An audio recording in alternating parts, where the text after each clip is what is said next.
Bonsoir à tous. Très ravi de vous retrouver sur Truy TV, la télévision interactive. Et aujourd'hui, c'est lundi. On se retrouve pour parler de sport. Et vous êtes bien sûr dans Sport 3, l'émission qui vous donne l'actualité sportive de toute la semaine. Ce soir, on fera un bref bilan du parcours des étalons juniors à la CAN U20 qui s'est tenue à Mauritanie et qui se tient toujours avec les demi-finales. On parlera de la reprise du championnat national avec la 18e journée de Faso Foot. Salita s'est retenu en tête après cette 18e journée. On parlera de Ahmed Belem et de Jonathan Pitrapa également dans cette émission avec la collaboration des deux codeurs. Ils sont deux sur ce plateau. Je commence par le doyen Salabere. Bonsoir. Bonsoir à Samy, bonsoir aux téléspectateurs.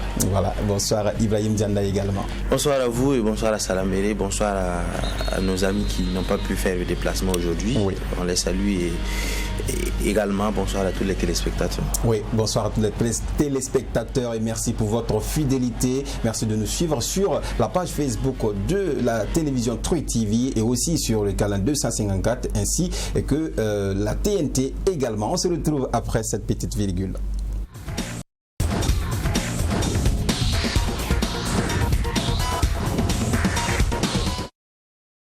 Je le disais, les étalons juniors sont allés à Mauritanie pour la CAN des moins de 20 ans. Un parcours qui s'est limité en quart de finale. Voilà les images du match de quart de finale contre l'Ouganda. Les étalons juniors qui sont tombés les armes à la main, on l'a dit tantôt, puisque c'est après les tirs au but, après 120 minutes de jeu donc, et c'est à l'issue des tirs au but que les étalons ont perdu face à cette équipe au colosse de l'Ouganda, Salambéré. Il faut qu'on en parle. Oui, bien sûr qu'il faut en parler parce que cette élimination précoce, on va le dire, prématurée des étalons juniors a franchement déçu pas mal de supporters parce qu'on avait placé la barre assez haute que bon à cette catégorie, à cette étape de la compétition, voir les étalons juniors éliminés, ça fait vraiment grincer ça fait chaud au cœur.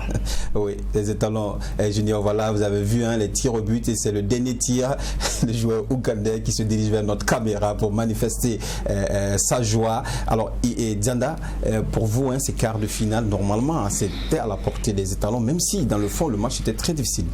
Oui, c'est vrai que ici, beaucoup, quand ils font l'analyse un peu de ce tournoi des étalons, ils se focalisent un peu sur ce match contre l'Ouganda, qui est le match qui nous a donc coûté le retour prématuré, pas prématuré mais quand même assez moyen à la maison, mais il faut aller peut-être au-delà pour voir carrément toute cette prestation, parce qu'au départ les étalons partaient avec le premier objectif qui était de passer donc la phase des poules. Ensuite le second objectif c'était quoi? C'était de se qualifier pour la Coupe du Monde des U20, et pour participer donc à cette Coupe du Monde il fallait atteindre la barre des demi-finales. C'est vrai qu'après on a parlé d'annulation du mondial des U20. Donc à partir de ce moment, il y avait déjà cet aspect-là qui n'était plus en jeu. Donc on partait maintenant avec peut-être, une fois qu'on passait la phase des poules, c'était donc d'arriver donc à jouer la finale. Maintenant, comme l'appétit vient en mangeant, quand on a suivi un peu la prestation des étalons qui finissent premier de leur poule devant la Tunisie, je dirais, et puis la centrafricaine avec 7 points et tout, avec la prestation qu'on a faite, on pensait quand même qu'il y avait de la place au vu des équipes qu'on devait croiser, au vu de leurs prestations également. On pensait qu'il y avait de la place pour les étalons U20 d'aller donc du côté de la seconde partie qui est donc la phase donc des demi-finales. Malheureusement, ça n'a pas été le cas. Qu'est-ce qui n'a pas marché? Il y a beaucoup de choses déjà. On en parlera parce que selon moi, je crois que les étalons ont joué un rythme quand même qu'ils ont pu impulser lors de 3 matchs, mais on n'a pas beaucoup varié. On est resté dans le même rythme, conserver le ballon, surtout dans notre camp, essayer de jouer devant et tout. Les autres ont progressé. C'est vrai que l'Ouganda est terminé deuxième dans sa poule, mais son niveau de jeu a monté de façon crescendo. Pourtant, nous, on est resté un peu statique, même si c'est en fonction de l'adversaire qu'on arrivait peut-être à être plus percutant et pas parce que face à la Tunisie, allusion à la dernière rencontre face à la Namibie, où le Burkina Faso a eu du fil à retordre avant de marquer le but dans les ultimes moments. Est-ce qu'on peut dire en ce moment, c'est pas parce que les étalons se disaient déjà qualifiés, puisqu'ils avaient déjà 4 points et un match nul, logiquement on se qualifiait. À ce moment, on n'avait pas la qualification, c'est qu'il faut rappeler. On avait la qualification. Meilleur troisième déjà, avec les 4 points, on le gagnait. Non, on avait même 5 points. Avec le nul. Sans le nul, 4 points, meilleur troisième Dianda, on était déjà qualifié. On était déjà qualifié, mais il faut dire que peut-être, vous savez, il y a un certain excès, on va le dire, de confiance, à mon avis. Parce que c'est comme dans tous les groupes, vous avez remarqué que tous les premiers de poule ont été éliminés par les deuxièmes. Donc il y a eu un certain excès de confiance qui n'a vraiment pas arrangé les choses. Les étalons ont été grippés par le jeu ougandais, parce que l'Ouganda, qui était deuxième et qui n'avait vraiment pas la faveur des pronostics, jouait vraiment sans complexe, pendant que nous avons placé les espoirs assez haut, que la situation était devenue compliquée. À tel enseigne que le coach, vous avez senti à un moment donné que lui-même ne savait même plus quel rythme impulser à ces jeunes, quel est le bon changement qu'il faut faire pour donner un autre rythme à ces joueurs. L'emplacement d'un certain nombre de joueurs a vraiment provoqué ce jeu crispé là, parce que vous voyez Botoué qu'on a placé à la pointe vraiment de l'attaque au milieu de ces géants, ougandais. C'était un peu compliqué, alors que Botoué de toute façon il est habitué à jouer un peu de côté. Et je me dis, pour moi, même si je place de grands espoirs sur un joueur et qui ne donne pas à 100%. Satisfaction à 100%, moi je le remplace. À la place de Botoué, vous aurez préféré que Bélémé commence le match ou pas? Non, pour appuyer un peu ce que ça il pouvait commencer. Botoué peut commencer, mais à un certain moment donné, vous changez un système où vous le mettez vraiment à son endroit favori. Parce que là, il évolue bien quand il est sur le côté que dans l'axe. Non, on a vu qu'il y a eu ce remplacement où Bélémé est rentré, mais Botoué n'était pas sorti. Bélémé est rentré en appui à deux attaquants. Et ce remplacement a été fait pratiquement dans les 10 dernières minutes du temps, je dirais même du temps, pas du temps additionnel. Les 30 minutes, non, les 30 minutes qui suivaient, c'est dans les prolongations que ce remplacement a été fait. Et moi, je crois que à ce moment, on ne devait pas forcément le faire. On devait le faire bien pendant la seconde période, parce qu'à un certain moment on a senti de l'encadrement technique de façon générale sur ce match, que c'est comme si on cherchait à jouer pour les tirs au but. On jouait un peu les freins à main.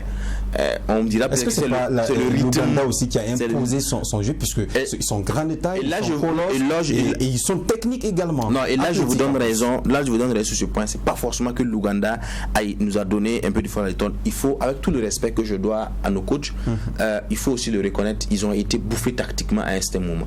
Ça, il faut le reconnaître. Parce que je ne dis pas qu'ils n'ont pas la qualité, je ne dis pas qu'ils n'ont pas l'expérience, mais sur le plan tactique, à un certain moment, Oscar Gbagbo a été bouffé. Parce que, vous voyez, il met en place une stratégie. Face à la Tunisie, on a eu le même problème. Face à la Centrafrique, les mêmes problèmes ont causé, on a encaissé un but. Il y a eu une réaction rapide qui s'est faite et une certaine volonté des jeunes qui ont réagi. Face à la Namibie, on est revenu au même problème. À la fin, on arrive à scorer sur un but un peu flatteur. On repart avec l'Ouganda, le même problème. Le même problème, c'est quoi? On garde le ballon, on essaie de tourner le ballon. L'adversaire, face à tous les trois adversaires, l'adversaire nous a donné le ballon. Et c'est nous, on ne savait pas quoi faire du ballon. On était, regardez, il y a eu combien de les meilleurs passes, 58%. Les meilleurs passes entre les deux joueurs burkinabés, c'était les défenseurs Djiga et comment il s'appelle, Moustapha Ouedraogo. Les deux, c'est les deux qui ont passé le temps à se faire des passes dans leur propre camp. Donc c'est dit qu'il n'y avait pas de rythme devant. Et qu'est-ce qui manquait? Au niveau du milieu, il n'y avait pas ce élément-là qui pouvait donc prendre le ballon du milieu pour justement aux attaques. Ibrahim Bansé qui a débuté le match et qui a terminé également le match dans le milieu, alors qu'on a senti depuis le départ que le milieu flottait. À vous, en tant qu'entraîneur, est-ce que c'était pas mieux de le remplacer? Oui, de toute façon, il a payé cher lors de notre deuxième sortie où on l'a même mis troisième sortie où on l'a même mis dans les tribunes, parce que sa prestation n'était pas vraiment à la hauteur des attentes du coach. Mais vous savez, le Burkina Faso durant cette compétition à mon avis, est toujours dans la réaction que dans l'action. D'accord. Parce que, bon, bien vrai qu'en match de poule, nous avons chaque fois réagi et dominé l'équipe pour avoir les gains du match. Oui. Mais face à l'Ouganda, par exemple, ça a été. On ne connaissait véritablement pas le jeu ougandais.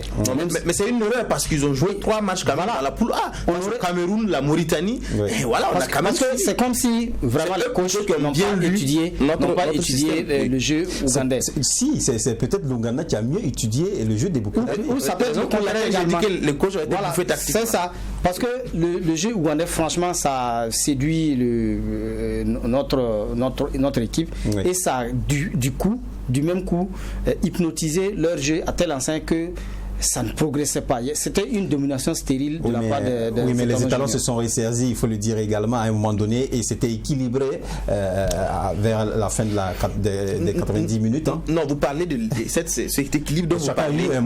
Oui, cet équilibre dont vous parlez, c'est du côté de la conservation de balle, de la domination. Ça, l'Ouganda n'a pas joué. Domination stérile. Voilà, l'Ouganda n'a pas joué en voulant conserver le ballon. Ils savent que. Mais les meilleures occasions aussi sont venues du Burkina Faso. Oui, c'est ce que j'ai dit. Ils savent que c'est notre façon de jouer. On nous laisse le ballon et on attend, on vient, on tourne un peu vers les côtés, on essaie de jouer avec nos déclencheurs qui sont sur les côtés, et notamment Moubaraka, Compaoré et Nino Bazier. Et à partir de une fois qu'eux ont le ballon, ils essaient de fermer les milieux fermes et on est obligé de répartir derrière.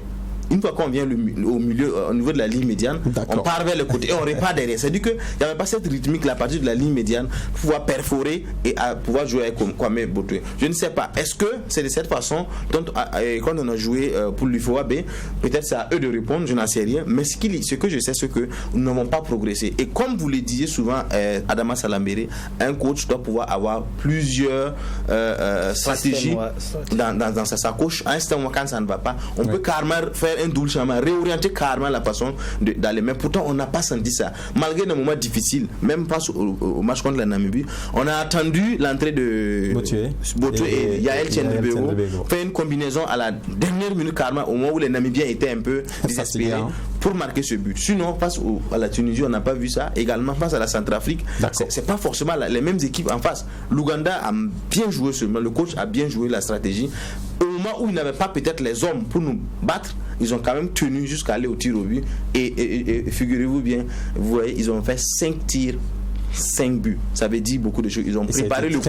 Ils ont préparé le coup dès les entraînements. Pourtant, nous, je m'en voudrais dire qu'on ne l'a pas fait, mais quand même. Bon, peut-être ça pourrait nous situer. On l'a fait. Quand on arrive au quart de finale, tout le monde le fait. Logiquement. Mais on se disait quand même que c'était gênant. Les Ougandais étaient mieux, vraiment. Oui, les tirs psychologiquement. Les Ougandais étaient forts. Ils étaient beaucoup plus préparés que notre gardien également qui. Il y a beaucoup de choses à dire là-dessus. D'accord, on y reviendra, Diana. On va écouter à présent Oscar Barrow après le match face à l'Ouganda. On a perdu à l'issue des tirs au but. On l'écoute. Ce soir, avec un goût amer, voilà, parce que pour moi, nous avons joué peut-être notre meilleur match dans le contenu. Malheureusement, on n'a pas pu scorer dans les matchs. Donc, c'est dire que, voilà. Ok. C'est donc avec un goût vraiment amer que nous quittons la compétition. Mais c'est aussi ça la loi de la compétition. Dans le contenu, nous avons été meilleurs que les autres matchs. Nous savions qu'on avait affaire à une équipe très redoutable physiquement, une équipe très athlétique, une équipe où on a des joueurs allez voir, je sais qu'ils sont rompus à la compétition. Alors, nous avons essayé de faire notre jeu. Et malheureusement, on n'a pas pu marquer dans le jeu. Et voilà, l'ultime moment, à savoir les coups de pied arrêtés, les pénaltys du moins, où nous n'avons pas été assez efficaces comme l'équipe ougandaise. Et nous disons félicitations à l'équipe ougandaise et nous leur souhaitons une très bonne fin de cette compétition. Remonter contre l'arbitre. Parce que tout simplement, il a dit qu'au joueur qu'il y a pénalty, mais lui, il ne siffle pas. Un arbitre ne doit pas dire ça. Même si tu ne siffles pas, tu ne dois pas le dire au joueur. Il dit qu'il y a pénalty, mais lui, il ne siffle pas. J'ai dit, même si tu ne siffles pas, tu as tes raisons. Mais tu ne dois pas dire ça au joueur. Voilà. Ça, tu ne dois pas le dire, tu ne dois pas le faire.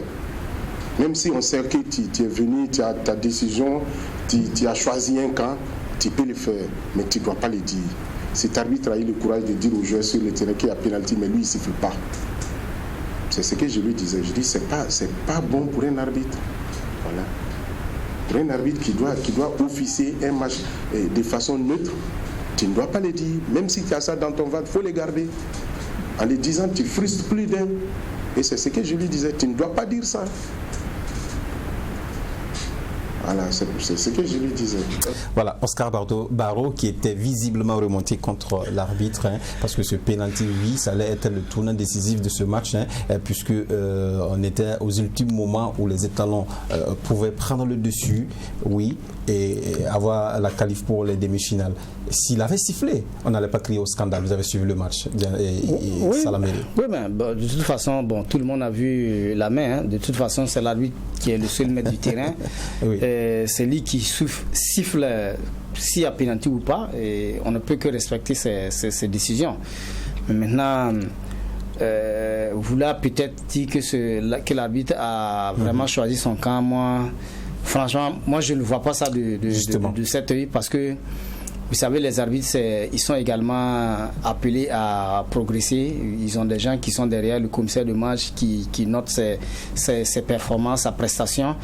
Donc, je ne vois pas dans quel intérêt peut-être il va choisir son camp et le dire ça aux joueurs. C'est un peu compliqué. Dans cette circonstance, ne pas siffler le penalty, est-ce que c'est pas causer un préjudice à l'équipe qui devrait gagner, puisque visiblement c'est dans la surface de réparation? Est-ce qu'en ce moment on parle de main collée ou pas? Non, je crois que dans le règlement, je crois que le joueur partait comme ça et le ballon se dirige vers les filets. Oui, je suis d'accord, mais à un certain moment le règlement est clair.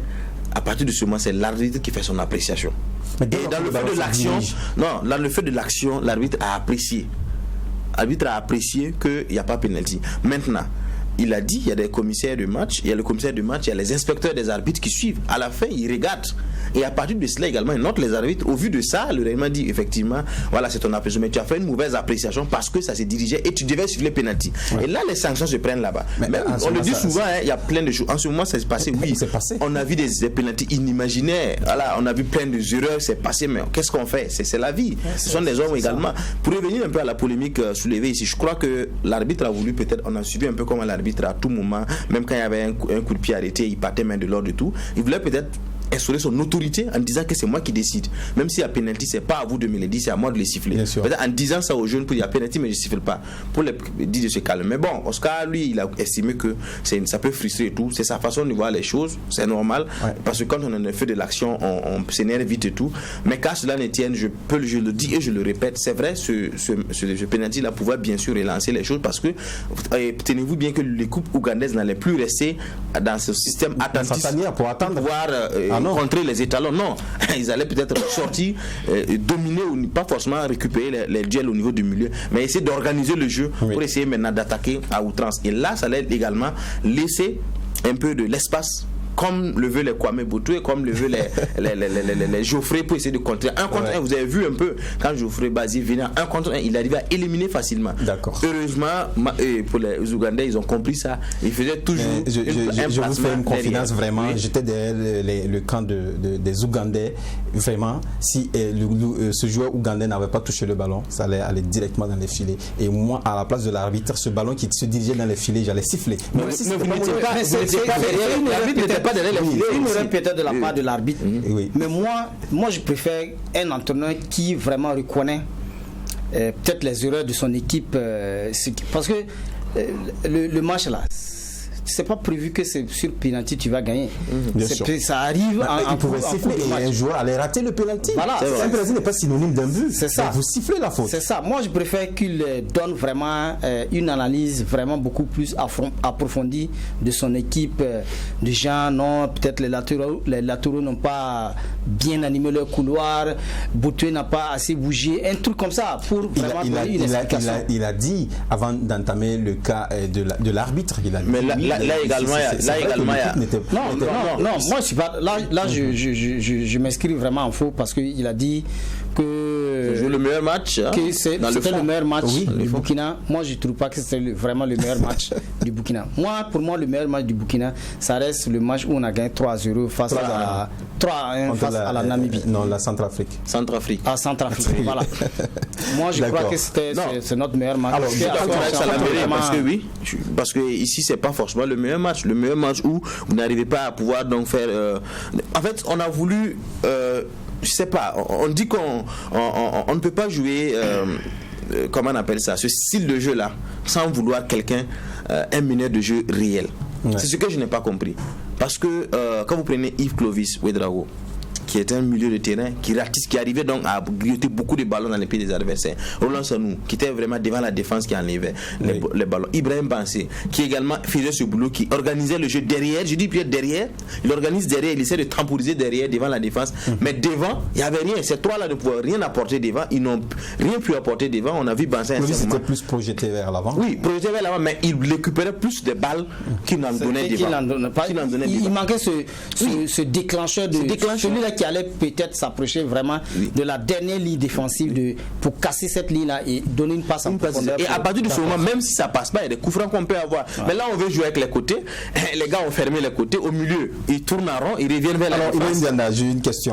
Sur l'ensemble des 4 matchs que les étalons ont joués, comment on peut juger ce niveau, le niveau de cette équipe des étalons juniors pour cette participation à la CAN? De façon générale, je crois qu'on a un bon niveau. Quand on prend poste par poste, on prend du côté du gardien, les latéraux, la défense centrale, les milieux, les attaquants et tout.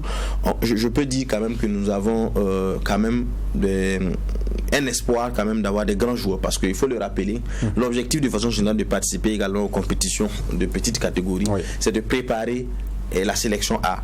C'est vrai, on veut les trophées et tout, parce que jusque-là, dans l'histoire du Burkina, parce que c'est dans les cadets qu'on a eu un trophée, on voulait également avoir quelque chose avec les juniors et tout. Ça augure d'un bon avenir. Mais quand même, quand on regarde en termes de satisfaction, moi je suivais ça avec le regard également de voir quels sont les joueurs qui peuvent regarder dans 2, 3, 4, 5 ans, comme en 2007.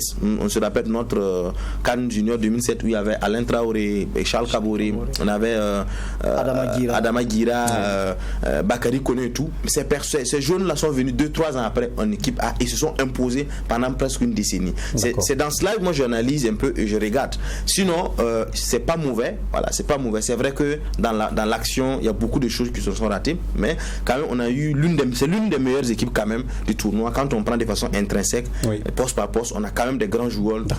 Voilà, d'un certain niveau de classe. Il a si bien dit, individuellement, on a des joueurs qui peuvent en tout cas progresser dans les années à venir. Je parle de Nino Bazi, par exemple, qui a été 2 fois meilleur joueur du match.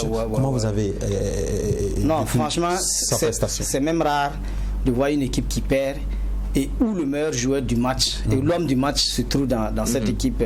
Et Nino l'a fait. Nous avons perdu face à l'Ouganda, mais il a quand même été... Il faut rappeler qu'il n'a même pas terminé le match. Voilà, il n'a pas terminé, mais il a été vraiment frappé par... ces techniciens qui observent et qui dédient l'homme du match à la fin de la rencontre. C'est vraiment un joueur, si il maintient vraiment sa progression, si il travaille beaucoup plus, c'est l'avenir du football burkinabé. Je vais également parler de ce latéral Chardy qui a vraiment un bel avenir devant lui également, parce que c'est un joueur assez sérieux qui vraiment anime son couloir, qui respecte vraiment les consignes qu'on lui donne lors de différentes rencontres. La charnière défensive aussi. La charnière défensive, ce duo qui ont été vraiment Diga Ouedraogo ont vraiment c'est une paire défensive qu'il faut apprécier de façon positive, parce qu'ils ont de l'avenir. Ils ont vraiment fait le boulot qu'il fallait. Quitte à ce que maintenant, parce que c'est pas eux seuls qui jouent, bien sûr, quitte à ce que les camarades. Non, je crois que le problème c'est devant, parce que derrière également c'était la satisfaction, hein, comme au niveau du Chad on l'a dit. On a vu qu'on a fini le Chad et déjà un défenseur central est parti, donc si un contrat à l'extérieur, Raja Casablanca au Maroc. Donc c'est pour dire que à partir de ce moment, quand on sort de là, on regarde un peu la taille, la pression entre Diga et Moustapha. Ils ils ont quand même fait que la plupart des récupérations du ballon venaient d'eux. Parce que quand l'adversaire soulevait le ballon, ils imposaient l'attaque et le milieu récupérait facilement les terrains. Et ils ont vraiment contribué à tuer beaucoup de noms d'attaque. C'est vrai que du côté gauche, il n'y a pas eu cette grande satisfaction parce que ça ne donnait pas trop. Mais quand même, il y a eu quand on prend Mumbara Comporé qui un temps avait disparu, on l'a vu quand il est revenu, c'est vrai qu'il a manqué du rythme, mais à chaque fois qu'il touchait le ballon, on sentait de la percussion, on sentait également du danger qu'il pouvait créer et il essayait à tout moment de coulisser avec les autres.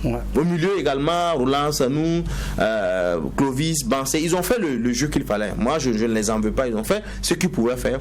Maintenant, on les a demandé peut-être ce qui les dépassait parce que face à eux également, quand tu croises plus que c'est pas simple. En attaque, Bélémé, j'ai vu un Moumouni Dagano, sans vous mentir, sur ce but, 7-7. J'ai vu donc, c'est un grand Moumouni Dagano. On a vu un Bertrand Traoré. Oui, il part sur le côté droit. Et c'est le même, s'il part sur le côté droit, il essaie de venir dans l'axe. Quand il vient, il enlève 1-2. Quand il met dedans, je crois que ça passe. Donc c'est vraiment un bel avenir. Et c'est ce que je pense que c'est mieux qu'on garde ça en esprit au lieu des erreurs, des trucs qu'on a fait et de savoir que ces jeunes-là peuvent vraiment progresser. Non, je voudrais juste terminer en disant, parce que moi je connais bien Oscar Barreau, c'est un fin bosseur, c'est un entraîneur qui vraiment prend son travail au sérieux. Et je voudrais peut-être, si mon appel peut être entendu, que vraiment qu'il arrive, qu'il arrive à garder ce noyau des étalons juniors là pour travailler beaucoup plus et ne vraiment pas se décourager parce qu'il y a eu une déception. Ça va être difficile, non, parce qu'ils partent en espoir, parce qu'il y a beaucoup qui ont tapé pas de l'année prochaine. Donc, ça aussi peut monter en espoir. Oui, à moins que ça c'est au niveau de la Fédé, peut-être on peut peut-être le confier l'équipe espoir avec continuer le travail avec ces jeunes. Vous avez parlé de la progression de ces joueurs qui doivent certainement monter en équipe prochainement. Le sélectionneur national Kaboumalo était du côté de Nouakchott, c'est le superviseur des équipes nationales. On va l'écouter faire son analyse du parcours des étalons. D'abord le match de poule où on est sorti quand même premier de notre poule à 7 points pour dire que en tout cas c'était une équipe qui avait fière allure. Alors maintenant nous sommes tombés sur une équipe joueuse comme l'Ouganda, un peu similaire à nous. C'est ce que on a dit aux garçons bien avant.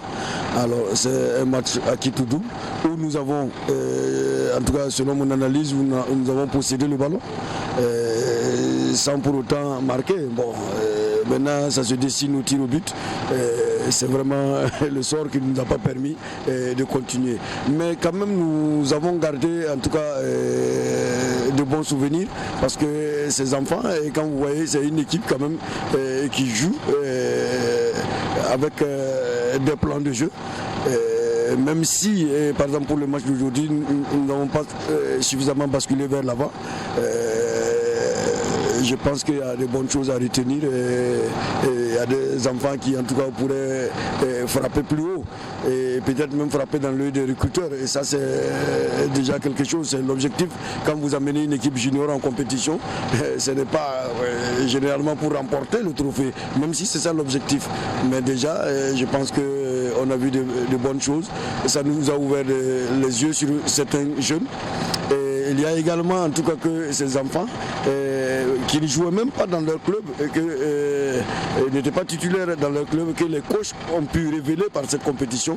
En tout cas, je pense que vous allez constater que dans un proche avenir, ces enfants-là seront intégrés dans leur club parce qu'ils ont montré quand même vraiment, j'allais dire en tout cas, un bon volume de jeu et qui mérite en tout cas qu'on s'arrête et qu'on regarde, qu'on leur fasse confiance. Voilà, Kaboumalo, entraîneur de l'équipe nationale A. Diana, réaction très rapide par rapport à ce qu'il dit, ce sont des vérités. Non, bien sûr, c'est ce que nous demandions souvent quand on te le dit, on dit que peut-être lorsqu'on joue à cette phase de sélection, c'est de pouvoir donc pousser haut pour intégrer donc la sélection nationale, raison pour laquelle l'État met aussi assez d'argent pour permettre à ces jeunes-là de progresser. Mais la suite, c'est chacun maintenant qui va porter sa croix, chacun de voir un peu comment il va continuer le travail, parce qu'il y en a qui vont jouer ici, après on va dire il a disparu, on néglige les joueurs, mais attendez, si vous n'avez pas une bonne hygiène, c'est très intéressant. Voilà, si vous n'avez pas une bonne hygiène de vie, vous n'allez pas continuer. C'est une qui est révélatrice parce que les joueurs qui ne jouaient pas dans leur club, raison pour laquelle je dis, une visibilité aussi à l'international. Raison pour laquelle je dis, c'est vrai, des joueurs qui étaient là, qui donnaient, qui n'avaient pas une visibilité,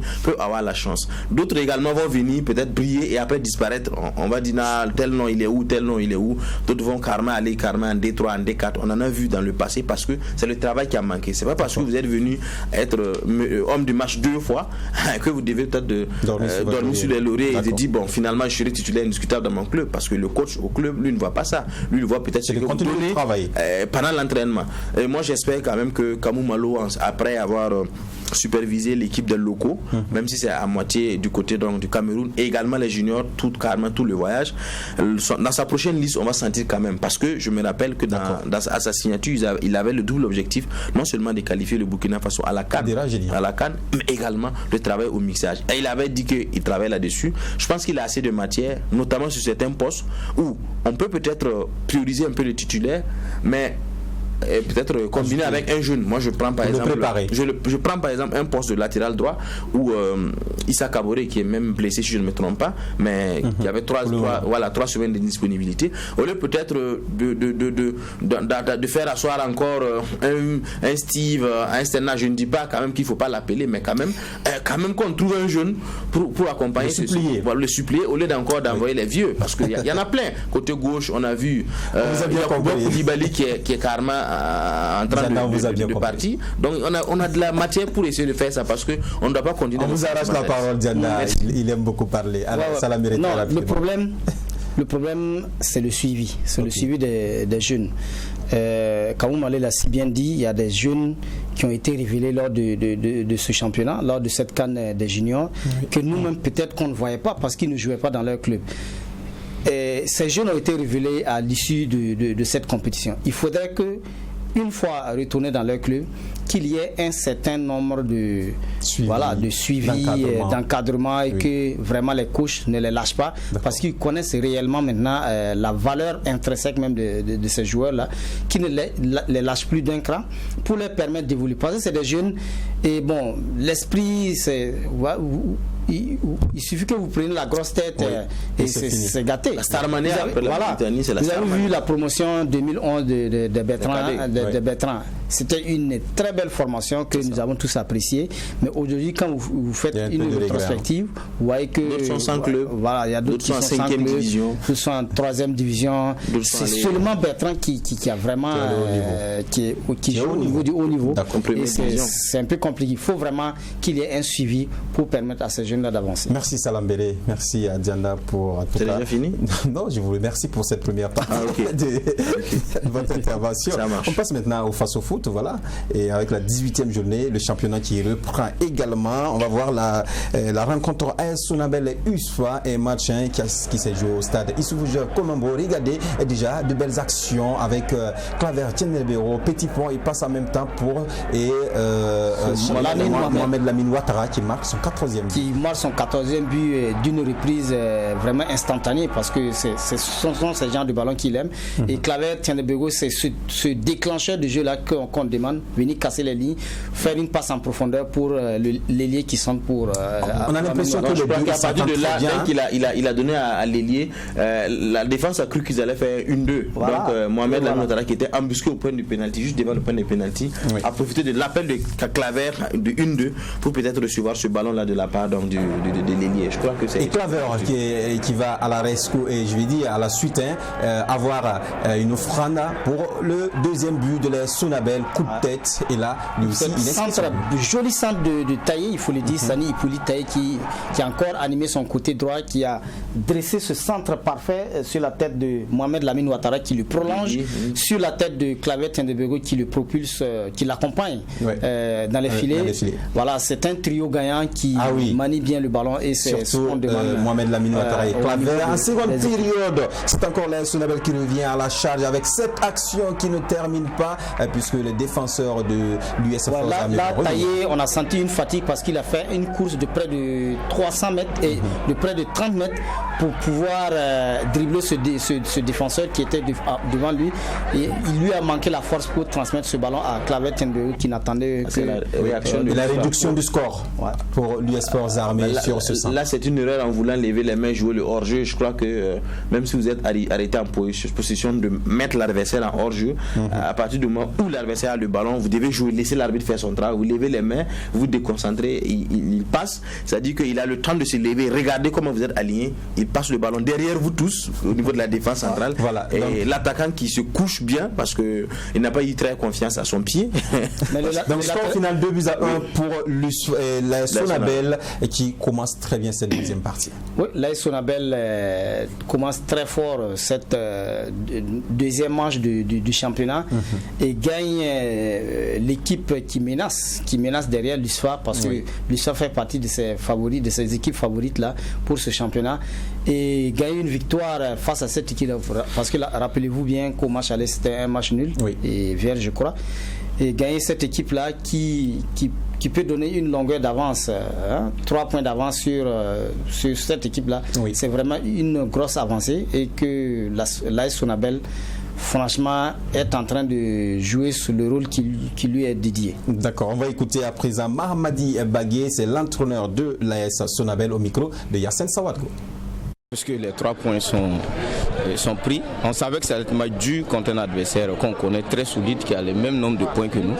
Donc on sait qu'ils allaient avoir leur temps fort, nous également. Il fallait être solide.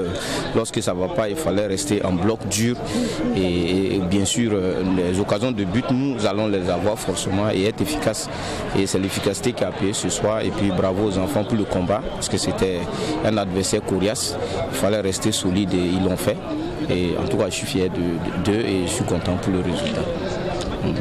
C'est comme ça, les arbitres, c'est des humains, mais moi je crois que autant parfois il y a des décisions discutables de part et d'autre, voilà, de part et d'autre. Donc moi je pense que ça fait partie du football. Voilà, ça fait partie du football. La première situation, le ballon recoche la tête du défenseur avant de venir toucher la main. Je crois que c'est ce qui fait que l'arbitre ne siffle pas pour moi. Voilà, après c'est normal. De mon point de vue, comme ça m'arrange, il n'y a pas de souci, mais je crois que c'est ça. La deuxième situation, moi je vois le défenseur joue le ballon. Donc c'est comme ça, et il y a une situation litigieuse aussi où mon attaquant Momo a été vraiment, le défenseur l'écarte totalement pour jouer le ballon. Si c'est hors de la surface, ça peut donner faute. Donc dans la surface, ça peut donner faute. Donc je crois que l'arbitrage, moi je ne vais pas épiloguer là-dessus. Voilà, c'est des êtres humains, ils font des fautes, parfois on se plaint. Bon, c'est normal, hein, c'est normal que les autres se plaignent. Moi je crois qu'il faut retenir que mon équipe s'est bien battue. Elle a fait le dos rond, elle a été solide jusqu'au dernier et elle a réussi à gagner ce match qui était très important. Voilà, Mahamadi Bagué, entraîneur de l'AS Sonabel. Sans transition, on écoute Antoine Ilboudo, l'entraîneur adjoint de l'US Force Armée. Vous avez tous suivi le match. Nous avons développé notre jeu. Malheureusement, on prend 2 buts contre le cours du jeu. Et également, on est revenu à de meilleurs niveaux. On a réduit le score. Et moi, il faut reconnaître que actuellement le niveau a monté et l'encadrement de toutes les équipes sont à un niveau. Tous les joueurs, tout le monde a monté le niveau. Il faut que tous les acteurs sur le terrain montent le niveau. Vous avez été témoin de tout ce qui a été fait comme appréciation de tous les acteurs. Donc les gars, moi je pense qu'il faut que tout le monde monte le niveau. Et les acteurs sur le terrain et tout ce qu'il y a hors du terrain. Moi je pense que on a pris 2 buts contre le coup de notre jeu. Ça peut arriver sur des situations de quand on a pris le but. Maintenant, nous, on a réduit le score. Maintenant, vous savez, à ce niveau, l'état mental est très capital. L'état mental est très capital et dès qu'il y a des frustrations qui s'installent, ça met tout le monde hors d'état de lui-même et tous les joueurs. Ça ne permet pas à tout le monde de s'exprimer à leur meilleur niveau. Donc moi, je pense que tout le monde doit monter le niveau. Si toutefois on a le courage de revendiquer ou de réclamer quoi que ce soit, il faut que tout le monde soit à la hauteur de ce qu'il demande. Je vous remercie. Voilà, Antoine Ilboudo au micro de Yassine Sawadou. Alors Salambéré, dites-nous, il y a eu des faits dans ce match-là, et il parle de l'arbitrage. Oui, il y a eu, bien sûr, de toute façon, on a vu après le match qu'il y avait quand même des échauffourées où Vraiment, on a vu le capitaine du SOA qui est allé se plaindre du côté de l'arbitre. Mais de toute façon, lui-même, il parle de quelque chose et peut-être il donne la réponse à ses inquiétudes. Parce que, de un, les arbitres sont d'abord des humains qui sont vraiment assistés. Ils sont notés par des commissaires qui sont assis derrière, qui regardent leurs prestations. Mais il peut arriver que ces arbitres-là commettent des erreurs. Mais la faute, donc, peut-être il parle. Parce que là, Bagué l'a si bien expliqué. Parce que dans la nouvelle réglementation, dès que le ballon touche une partie du corps, avant de toucher la main, vous pouvez ne pas siffler le pénalty. Mais il y a des arbitres qui le sifflent. Mais tout de suite, le siffle pas, c'est pas un scandale. Maintenant, quitte à ce que jusqu'à ce qu'un entraîneur peut-être s'appuie sur ce seul fait du match pour peut-être justifier la défaite, franchement, je n'aime pas trop les entraîneurs qui critiquent l'arbitrage. D'accord. Bon, ça peut arriver, mais moi je préfère qu'on critique beaucoup plus la façon dont son équipe joue, la tactique, si vraiment le système mis en place a marché ou pas. D'accord, c'est bien entendu. Vouloir peut-être chercher Dans tous les cas, l'AS Sonabel a gagné 2-1 face à l'USFA. On parle à présent de la rencontre AS Police Royal FC, un match également qui a donné beaucoup à revoir puisqu'il y a eu beaucoup de buts. Voilà le premier but de l'AS Police sur coup franc. Dianda.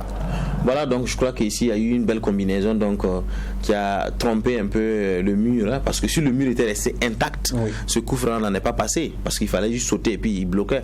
Mais là, la combinaison dos au mur a fait que ceux qui sont au mur ont eu peur, ils ont ouvert et puis bon, c'est passé. Et l'AS Police qui va continuer d'attaquer avec cette action qui ne se termine pas puisque il y a eu, il n'a pas été bien servi. Et là, c'est Royal FC qui revient avec le capitaine qui place bien sa tête et qui trompe le gardien de but de l'AS Police. Il saute plus haut que les deux défenseurs déjà. De toute façon, en termes de taille, il est beaucoup plus grand. C'est un joueur à la Bellémé, voilà, qui saute plus haut que ses défenseurs et il ne peut que placer sa tête imparablement. Tenez-vous bien, Salambéry, ils ont le même de ça, 28. Et voilà, l'AS Police également en seconde période qui va continuer de chercher un deuxième but et c'est venu à cette période-là, le gardien qui fait une mauvaise sortie et c'est le deuxième but. Franchement, là, le gardien n'a pas très bien apprécié parce que son défenseur n'est pas battu et malgré cet état de fait, il sort pour dégager le ballon et il a croisé son défenseur en coup de route. Voilà, il y a eu un coup de billard, ce qui a permis à l'attaquant d'aller seul face au filet vide. Et voilà le deuxième but de Royal, autogol qui permet à Royal de revenir à la marque 2 buts partout en fin de match. Non, quand on est trop concentré, ça arrive. Parce que là, il veut mettre le pied et là, c'est le corner. Il voulait mettre le ballon en corner et malheureusement, il se détourne ça. Il passe voilà pourquoi certains entraîneurs demandent aux latéraux, aux ailiers de centrer fort au milieu de la forêt des jambes là. Parce que d'un camp comme de l'autre, d'un joueur comme de l'autre, quelqu'un peut dévier le ballon dans les filets. Et voilà, c'est ce qui est arrivé. Un compte favorable pour l'AS Police. Match nul donc de 2 buts partout entre ces deux formations, entre l'AS Police et Royal FC. On va écouter Drissa Ouedraogo, c'est l'entraîneur de l'AS Police. 2-2, c'est le début de la phase de retour. On a eu 2 mois de trêve. Quand vous regardez, forcément il y a une incidence sur le jeu. On a manqué de rythme, c'est normal. Après 2 mois de trêve, c'était pas simple. C'est pas une excuse aussi, si on avait le match à main, on a raté plein d'occasions. Et en football, vous savez que quand on rate, le revers de la médaille n'est pas simple. C'est ce qui a fait qu'à 2 minutes de la fin, ils égalisent le but. Bravo à Royal, on n'a pas su tenir notre chance. Sinon, je pensais qu'on devait sortir avec 3 points. Mais je pense que c'est un début. On va monter en puissance parce que les phases de retour ne seront pas simples. Voilà. Sinon, on a vraiment manqué de rythme ce soir. Mais je pense qu'on va rectifier le tir au fur et à mesure qu'on va avancer dans la compétition. Voilà, Drissa Ouedraogo, entraîneur de l'AS Police au micro de Hyacinthe Sawadgo. L'AS Police également qui, on va dire, qui débute un peu bien puisque le match nul est bon à prendre. Oui, bon à prendre, mais il pouvait prendre les 3 points parce que c'est carrément à la dernière minute, l'entraîneur l'a relevé, ça 2 minutes de la fin que l'AS Police encaisse ce but. Vraiment parce qu'ils n'ont pas su gérer les derniers instants. Vous avez vu ce débordement de l'ailier de Royal qui est allé, qui n'a pratiquement pas croisé de latéral devant lui et qui a réussi à centrer fort dans ce lot de joueurs, dans le tas de joueurs qui fait un autogol. Donc c'est une équipe de l'AS Police qui vraiment devrait encore augmenter le niveau de son jeu parce que nous avons vu une équipe de l'AS Police où vraiment les cadres, 2 cadres plus précisément, je vais parler de Nadenga et de Boni, qui n'ont vraiment pas su insuffler cette force de réaction à l'AS Police pour vraiment motiver les jeunes à aller chercher ces 3 points. D'accord. Alors que c'était faisable. Bien sûr, un Royal également qui débute bien puisque c'est une équipe qui était au bas du tableau et avec ce match nul, ça peut être un peu bénéfique. Non, moi je dirais quoi, bien ou parce que c'est le duel des mal classés, que ce soit Royal ou l'AS Police, ils étaient tous donc au niveau du queue de la baleine. Donc à un certain moment, comme lors du match AS Sonabel, ISFA, c'est également le match où il fallait gagner parce qu'une fois que vous gagnez, vous prenez 3 points et vous enfoncez l'adversaire derrière. Mais là, le match nul, chacun prend 1 et on continue. Pourtant, quand vous êtes un peu derrière, les équipes les plus propices à limer, ce sont les équipes qui sont avec vous. Parce que une fois que vous sortez et facilement vous grimpez dans le championnat. C'est pas les premiers, ceux qui sont en tête, que vous allez avoir l'exploit tous les jours de chicoter, comme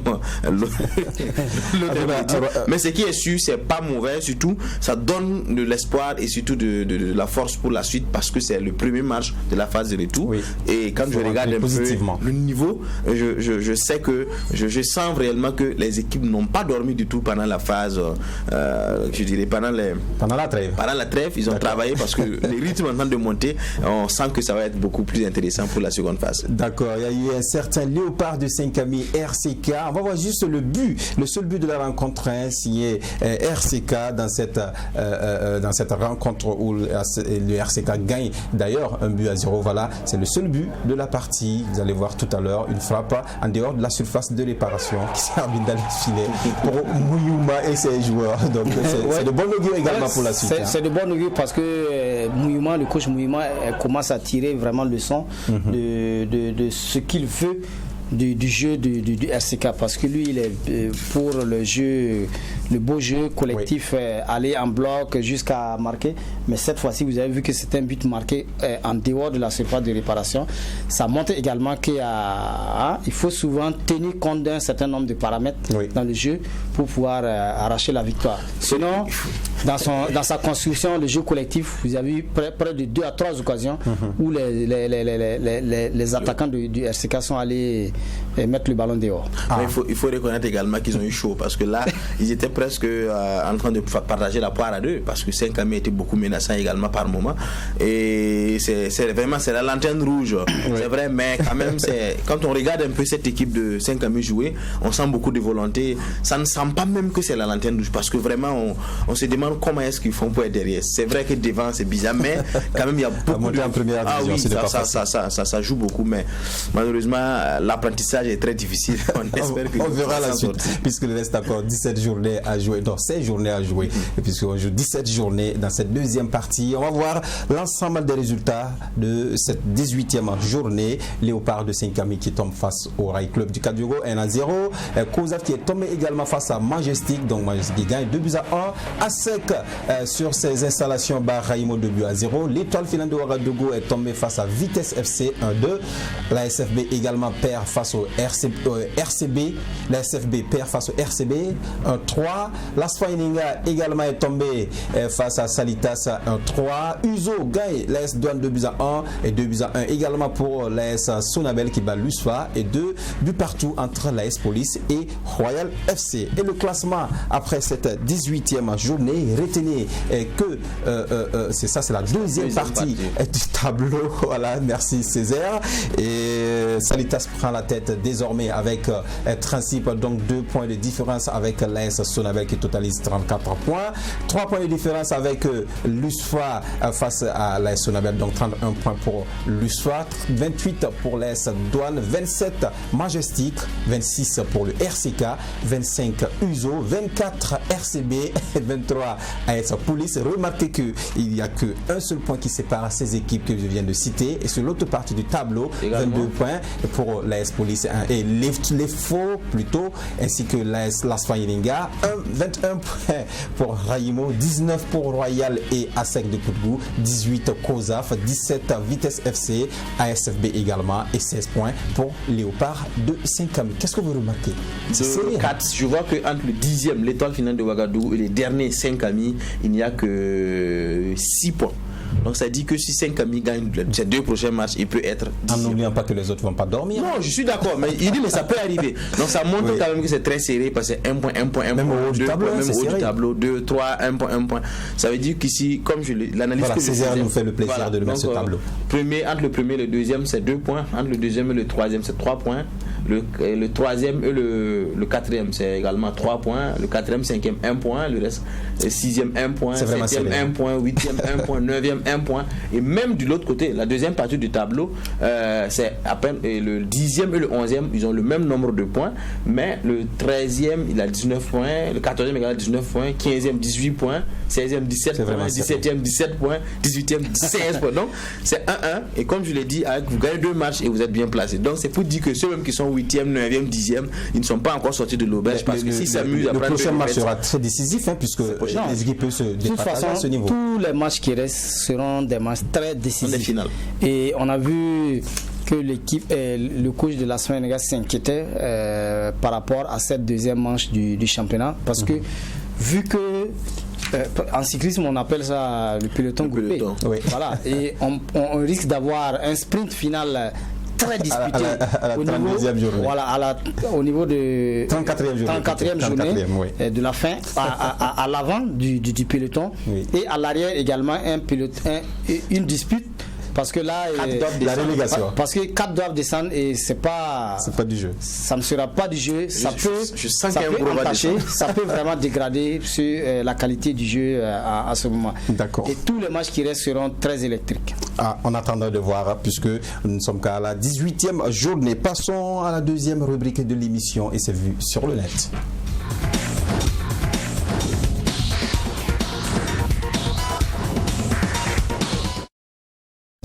Oui, Jonathan Petropa, voilà, sur son compte Instagram, a annoncé qu'il arrêtait complètement de jouer au football. Vous l'avez appris également, Salambéré. Dites-nous comment vous avez appris. Oui, c'est avec bien de surprise que nous avons appris cette annonce.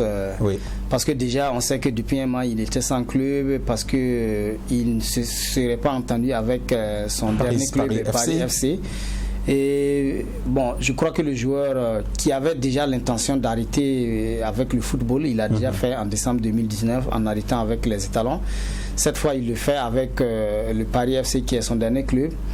Bon, c'est une décision qui a surpris pas plus d'un, mais c'est vraiment pas à 34 ans déjà, bientôt 35 ans. Oui.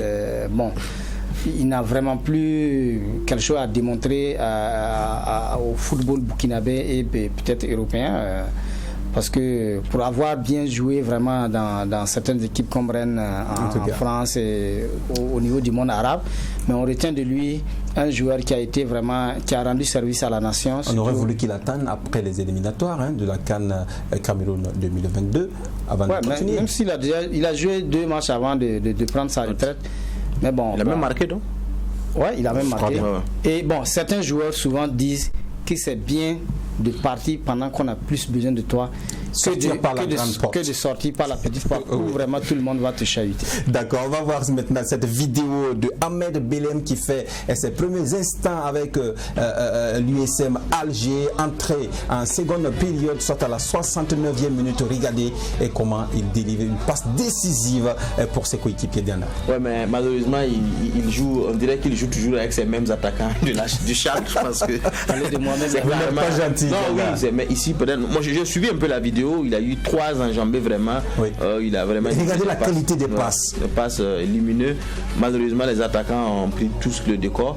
Mais l'essentiel ici, c'est quoi? C'est vrai, le football, c'est un sport collectif. C'est-à-dire qu'à un certain moment, vous pouvez faire votre travail et l'autre ne concrétise pas, vous perdez et tout. Mais ici, troisième passe décisive. Je crois qu'ils ont gagné ce match 3-0. Quand il est rentré, il a fait des grands matchs, mais ça n'a pas du tout donné.